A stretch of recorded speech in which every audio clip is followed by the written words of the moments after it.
When you hear the word dogma, it's commonly considered a bad word. Let's not be too dogmatic, says your friend who doesn't want to get into the argument. You're too steeped in your dogmas, says your free-thinking friend who doesn't want to hear any more of your religious propaganda. Dogma doesn't save you, Christ does, says a biblicist Facebook user you came across in one of your groups.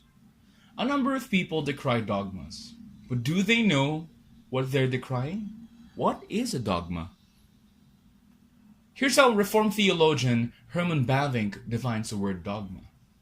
A dogma is a faith proposition that claims to be true and demands universal recognition. To get a more detailed picture of the term dogma, we should answer a few questions. Number 1, where did we get the term dogma? Number 2, what does history teach us about the term dogma? And number 3, what does it mean that dogma is a faith proposition? Now, where did we get the term dogma? The word dogma comes from the Greek word dokeo, or of the opinion, which means something is decided or fixed. The Bible and classic writers use the word for decisions or decrees, but in philosophy it meant truths established by an axiom or proofs. What does history teach us about dogma? Bavinck says that the historical usage of the term dogma teaches us that, number 1, dogma stands for an established object that is not subject to doubt. There is a ground for this dogma, depending on what kind of dogma it is. Philosophical dogmas receive power from argumentation, but religious dogmas get their authority from divine testimony.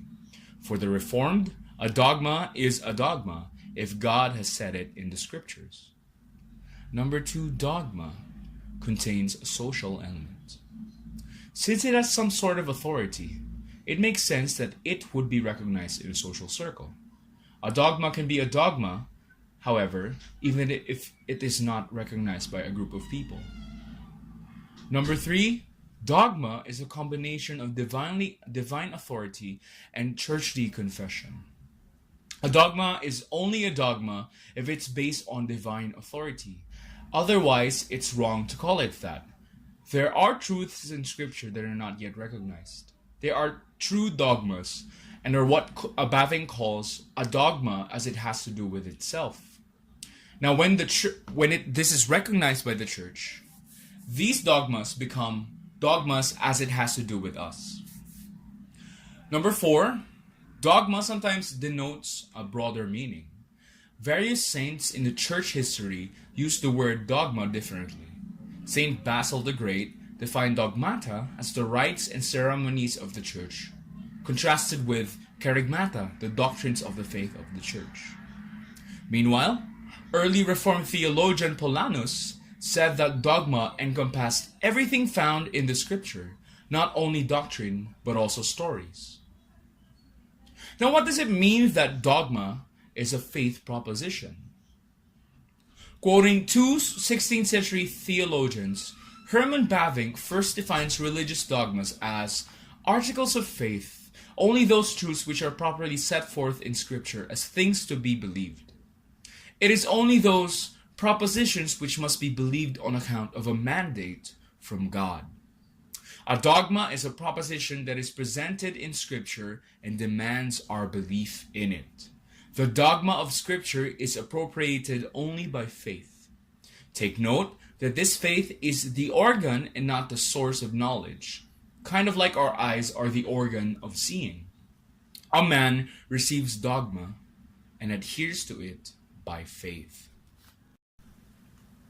Scripture alone is the source of God's dogma. God cannot be known by us apart from His revelation of Himself. We can't bring forth new truths out of thin air. We only get our dogmas from the Bible. Dogmatics can't absolutely pontificate. It can only rely on the authority of the Scriptures. With all the church, we must proclaim that this is true and should be believed because it is God who said it. Thank you for watching. Like and subscribe for more Bavinck and other Reformed content.